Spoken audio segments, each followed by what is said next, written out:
मौलाना शाहबुद्दीन साहब मदरसे के पढ़े हुए लगते हैं, किसी अच्छे तालीमी इदारे के पढ़े हुए नहीं लगते हैं। मुल्ला जी को यही नहीं पता कि सरकार के और डिस्ट्रिक्ट मजिस्ट्रेट के अधिकार क्या क्या हैं। मुझे तो ऐसा लगता है कि मौलाना शाहबुद्दीन साहब ने ठेका ले लिया है मुसलमानों को बदनाम कराने का। इस्लाम मोहब्बत का, अमन का, भाईचारे का मजहब है। इस्लाम ये कहता है कि दूसरों के मज़ाहिब का एहतराम करो। मुस्लिम धर्मगुरु शाहबुद्दीन रिजवी द्वारा महाकुंभ के मेले पे जो एक बात कही थी कि ये वफ़ की जगह है, उसको लेकर एक सियासत सी छिड़ी हुई है। मेरे साथ बात करने के लिए भारतीय सूफी फाउंडेशन के राष्ट्रीय अध्यक्ष कशिश वारसी साहब। सर, शाहबुद्दीन रिजवी साहब ने वफ़ की जगह बताई जहां कुंभ मेला होने वाला है, तो क्या कितनी उनका सच्चाई है इन बातों में? देखिए, सच्चाई तो सरकार को मालूम होगी या वक्फ बोर्ड को मालूम होगी, लेकिन मौलाना शाहबुद्दीन साहब मदरसे के पढ़े हुए लगते हैं, किसी अच्छे तालीमी इदारे के पढ़े हुए नहीं लगते हैं। अगर अच्छे तालीमी इदारे के पढ़े हुए होते तो उन्हें ये मालूम होता कि जहाँ पर कोई बड़ा आयोजन होता है और प्रशासन के हाथ में इंतजाम होता है, शासन के हाथ में इंतजाम होता है, वहाँ पर डिस्ट्रिक्ट मजिस्ट्रेट को ये अधिकार होता है कि वो जिस ज़मीन को चाहे, जिस जगह को चाहे, वो अपने कब्जे में ले ले आयोजन के लिए, और जब आयोजन ख़त्म वो ज़मीन आज़ाद। तो मुल्ला जी को यही नहीं पता कि सरकार के और डिस्ट्रिक्ट मजिस्ट्रेट के अधिकार क्या क्या हैं। बस मुसलमान को बदनाम कराने की एक साजिश रची जा रही है। मुझे तो ऐसा लगता है कि मौलाना शाहबुद्दीन साहब ने ठेका ले लिया है मुसलमानों को बदनाम कराने का।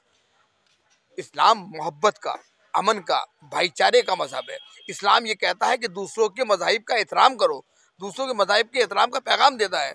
अगर कोई आयोजन हो रहा है तो हमें उसके अंदर कोई गंदी सियासत नहीं करनी चाहिए, बल्कि एक अच्छा पैगाम देना चाहिए और ये बताना चाहिए कि देश के अंदर कौमी एकता की जड़ें कितनी मजबूत हैं। और देखिए, आज देश के प्रधानमंत्री आदरणीय मोदी जी ने और देश के रक्षा मंत्री राजनाथ सिंह ने बाकायदा अजमेर चादर ही नहीं भेजी, प्रधानमंत्री ने अपने कैबिनेट मंत्री को भेजा, अपने अल्पसंख्यक मोर्चे के अध्यक्ष को भेजा जमाल सिद्दीकी को, और साथ में एक लेटर भेज के ये पैगाम दिया कि वो सूफीज़म के बुजुर्गान दीन के चाहने वाले हैं, और उन्होंने ये बता दिया कि देश के अंदर कौमी एकता की जड़ें इतनी मजबूत हैं।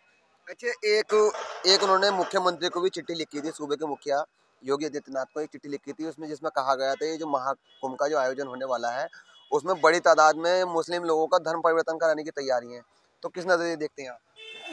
देखिए, मैंने क्या कहा कि खामोखा में मुसलमानों को बदनाम करने की साजिश है। आप ये बताइए कि धर्मांतर के अंदर क्या देश में कानून नहीं है? एक बात। दूसरी बात यह है कि अगर कोई अपनी इच्छा से अपना धर्म छोड़ रहा है तो आप उसे रोक लोगे? हाँ, जबरदस्ती अगर कोई इस्लाम छुड़वा के और दूसरा मजहब इख्तियार कर रहा है तो उसके लिए देश के अंदर कानून है। उसके अंदर अपनी लहजे के अंदर अपने आप को धार्मिक मजहबी ठेकेदार बताकर मुसलमानों को बदनाम नहीं करना चाहिए, नफरत का जहर नहीं घोलना चाहिए। ये तो सरकार पता करे कि उनके पास ये आंकड़ा आया कहाँ से, ये खबर आई कहाँ से, और इसमें कितनी सच्चाई है। खुफिया तंत्र बाकायदा इसकी जांच करें और ऐसे लोगों के खिलाफ कानूनी कार्रवाई करें।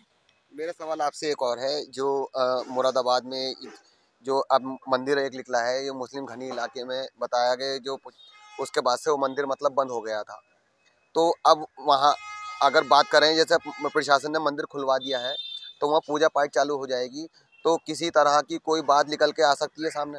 देखिए, एक बात बता दूँ, वो सन 80 में का एक बुरा लम्हा था जब मुरादाबाद वासी उससे दो चार हुए थे।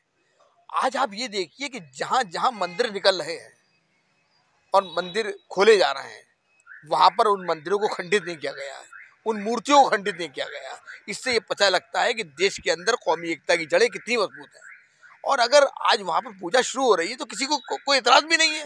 भाई, एक बात समझ लीजिए, मंदिर के अंदर पूजा नहीं होगी तो क्या होगा बताइए आप? अगर वहाँ पर पूजा शुरू हो रही तो उसमें किसी को इतराज़ नहीं होना चाहिए।